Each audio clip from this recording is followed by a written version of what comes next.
O que acontece é o seguinte, eu cresci ouvindo que o Mitsui Maeda veio do Japão. Tem gente, ó, claro, que diz que o jiu-jitsu começou na Índia, há 2000 anos atrás, da Índia foi para a China, na China para a Índia, e depois foi para o Japão, há 400 anos atrás, e do Japão eventualmente chegou no Brasil.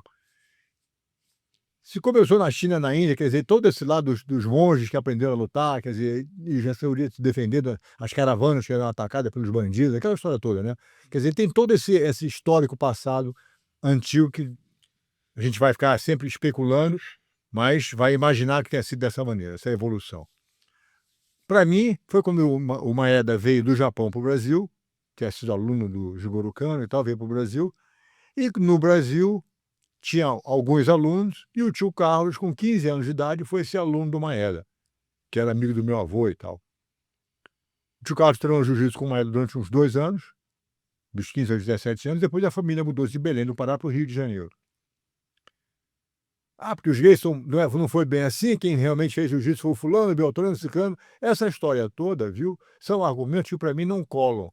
Se o Carlos Gracie, que não era o aluno mais, digamos assim, não era um adulto, era um garoto de 15 anos de idade. Imagina uma criança hoje de 15 anos de idade, aprender dos 15 aos 17 anos e depois ir para outra cidade.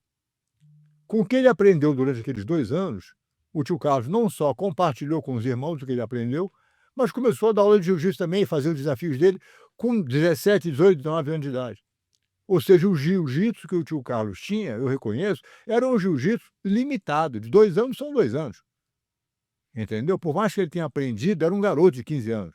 Dizem, porque ele não aprendeu com o Conde Coma, aprendeu com o assistente do Conde Coma. Isso não interessa. Dá mais valor ainda ao trabalho que o Carlos Gracie fez. Percebeu? Uma coisa é você aprender como um xerife da parada. Se dizem que ele aprendeu como foi com o xerife ou com outro cara que era assistente do Conde Coma, para mim só faz aumentar o mérito do tio Carlos. Porque hoje em dia a única razão pela qual as pessoas falam porque não foi o Gracie, foi o fulano que fez, tem várias pessoas que foram muito mais importantes, sabiam mais jiu-jitsu, têm mais conhecimento de jiu-jitsu que os Gracies tinham. Ninguém fez nada comparado ao que os Gracies fizeram. Encerrado o assunto. Tá entendendo? Porque o Carlos Gracie, como é que não foi ele que desenvolveu o negócio? Eu já tinha livro de jiu-jitsu e contava a mesma coisa antes, fazia os mesmos golpes que os Gracie estão dizendo que fizeram. Eu não quero saber. Quem foi lá na guerra e mostrou, meteu a cara e deu pancada em todo mundo foi a família Gracie. Cadê os caras que fizeram essa história? Cadê todo mundo? Não apareceu. Aí depois que os Gracie fizeram o que eles fizeram, aí começaram a aparecer uma opção de herói, de outra coisa. Isso é conversa fiada. Então o trabalho que o Carlos Gracie fez de aprender, ser o primeiro a aprender isso do Conde Coma. Porque outras pessoas foram aluno do Conde Coma também. Eu concordo com isso, eu sei que é verdade. O Carlos Gracie era um garoto, era um ratinho de tatame ali brincando. 15 anos de idade. E não pode ser essa impressionante dessa maneira, não é nada disso. Cadê os outros caras que foram alunos do Conde Coma? Cadê todos eles? Cadê os alunos dele que defenderam o jiu-jitsu? Não tem ninguém. Sumiu todo mundo, desapareceu todo mundo. Então o trabalho que o Carlos Gracie fez tem para mim esse valor cada vez maior. Quanto mais a pessoa diz que o trabalho que ele fez não foi importante, mais eu dou valor ao trabalho dele. Aí ele passou para os irmãos. O tio Jorge parece que foi o primeiro a ser um cara que realmente ficou de ponta, lutou bem, fez uma onda inicial no Rio de Janeiro. O Jorge era o chamado Gato Ruivo? O tio Jorge era o Gato Ruivo, exatamente. Mais velho que o papai. Depois que o Jorge Gracie começou a fazer isso, fazer uma onda, os irmãos, o Gastãozinho também, o tio Oswaldo também, mas o Oswaldo morreu cedo, foi para Belo Horizonte, morreu de tifo lá, com parece 30 e poucos anos ainda. E depois o Gastão foi para São Paulo, e ficou o Jorge Gracie na academia com o tio Carlos, sendo o cara de frente da briga. O Carlos Gracie fez poucas brigas no começo, lutou algumas vezes, mas não foi o cara que brigou o tempo todo. Ele era o cabeça da brincadeira. Conclusão. O Jorge era um cara meio indisciplinado, não queria escutar muito o tio Carlos, e o papai não, o papai, como era mais novo, levou o Carlos Gracie muito a sério, como disse, era quase um segundo pai para ele. E o tio Carlos um dia percebeu que o Hélio Gracie tinha realmente condições, o Jorge, como eu disse, meio sendo um pouco disciplinado, não sei o quê, não estava fazendo como diria as coisas, e o Carlos Gracie pegou, abraçou o Hélio e levou o velhinho para onde tinha que ir. O papai foi o cara que realmente, quando começou a se envolver com o jiu-jitsu, aprendendo um pouco com os irmãos, treinando pequenininho, então aquela conversa toda, inicialmente o médico mandou ele parar de treinar porque ele tinha vertigem, tinha desmaios, aquela história toda. Então ele ficou muito tempo sem poder fazer jiu-jitsu. Eventualmente, aprendeu um pouco com os irmãos e um belo dia, quando o tio Carlos não estava presente para dar uma aula, o aluno veio, o doutor Mário Branco, que era diretor do Banco do Brasil na época, veio tomar uma aula com o tio Carlos, não tinha ninguém em casa e o papai se ofereceu a dar aula para o cara. 16 anos de idade na época. Deu aula para o doutor Mário Brandt, quando o tio Carlos chegou se desculpando pelo atraso, ele falou: "Olha, eu tomei aula com o teu irmão Hélio e gostei, aliás eu queria ser aluno dele daqui para frente". Ou seja, o papai foi ser promovido a ser professor de jiu-jitsu pelo próprio aluno. O que o velhinho percebeu rapidamente é que os movimentos que ele havia decorado assistindo os irmãos treinando jiu-jitsu e praticando um pouco com eles, requeriam uma certa habilidade física e força que ele não tinha. Então ele começou a modificar alguns desses movimentos, dando mais ênfase aos movimentos mais naturais do corpo, uma alavanca melhor, um movimento mais curto, entendeu? Para que ele pudesse ter eficiência do negócio, foi aplicando para ele. E essa modificação que ele fez foi que deu origem ao que a gente chamou de jiu-jitsu grego, jiu-jitsu brasileiro, se quiser. E esse negócio foi crescendo cada vez mais, e como não é uma briga de luta, é uma luta, você não pode ficar na teoria, você tem que ir para o ringue e mostrar.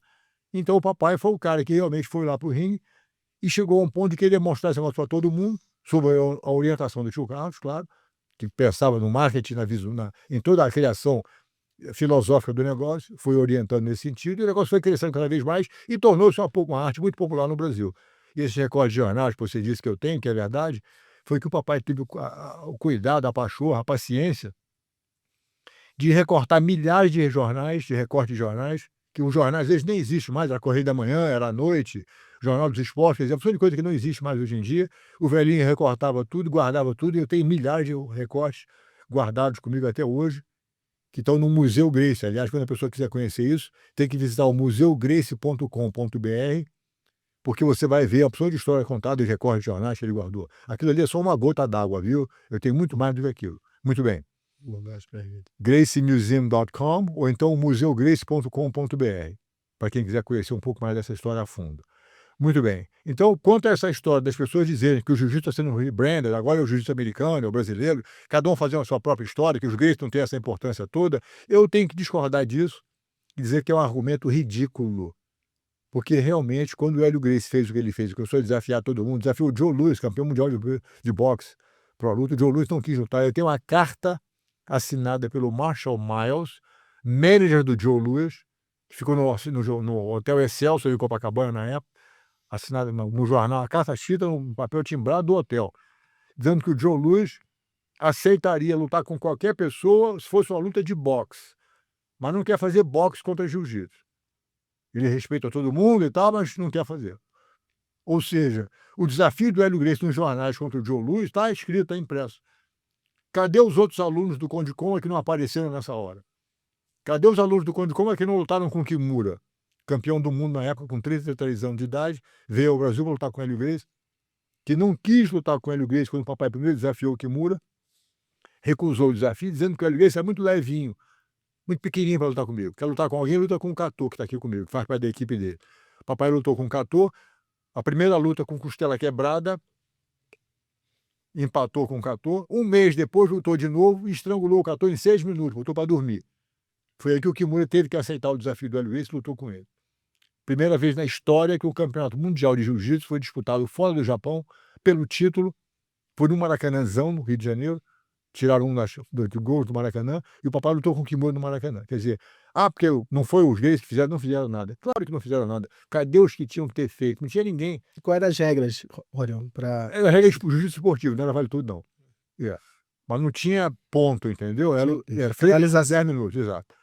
E o papai, o tio Carlos, inclusive, comentou com o papai, o tio Carlos era o manager do meu pai. Falou: olha, eu só deixo você lutar com o Kimura se você prometer que se ele te pegar num golpe bom, você vai reconhecer e bater, para não querer resistir demais e amanhã tá com o braço injuriado pro resto da vida, um cotovelo quebrado, um ombro deslocado, vai te atrapalhar. Não, o papai falou: não, se ele me pegar num golpe bom, eu reconheço e bato, se for o caso. E baseado nisso, o tio Carlos autorizou a luta. Papai foi lutar com o Kimura, 3 rounds de 10 minutos. E, aliás, quando eles estavam entrando no ringue, viu, subindo o gramado do Maracanã, quando eles montaram um tablado ali em cima, botaram a lona, quando eles estavam chegando para entrar no gramado, o Kimura, através do intérprete, pergunta a ele se ele vai bater quando eu pegar ele numa finalização. E o papai sentiu isso quase que... achou um troço meio arrogante do Kimura perguntar isso, viu?